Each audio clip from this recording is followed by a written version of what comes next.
Maybe you don't have access to a washing machine, but you need to wash smelly and dirty clothes. Or maybe you have delicate clothes that are needed to be hand washed only because they are too delicate for a washing machine. In hand washing, I only have 3 rules. First, you have to choose the right laundry detergent for the clothes you're about to wash. In this case, I'm using Ariel laundry detergent. Second, wash light clothes and dark clothes separately. And the third one, in hand washing, you'll be needing 2 tubs or 2 basins. One for the washing of your clothes and the second is for rinsing your clothes. First off, fill the basin with water.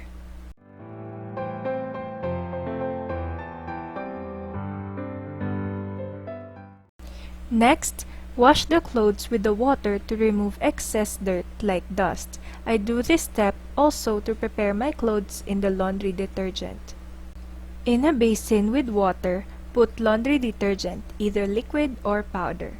I use mild laundry detergent because it is fine to use for most clothing items as long as they are not made of delicate fabrics like silk, lace, wool, or fine knit material.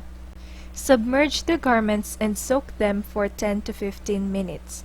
I soak my clothes because Ariel laundry detergent makes it easier for me to wash the garment while rubbing it together after it was being soaked. 10 minutes later. When laundering tops, don't forget to rub together the neckline, the armpit hem,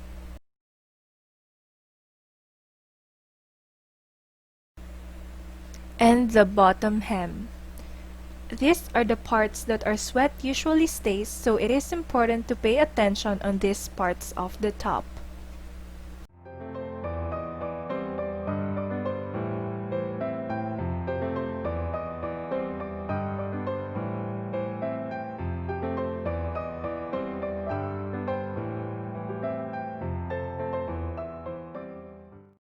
After doing the rubbing part, change the water and start rinsing the garments.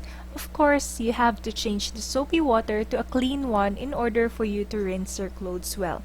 In this case, I set aside the basin with the soapy water and then I used another basin to rinse my clothes because later part in this video, I will also wash the dark clothes.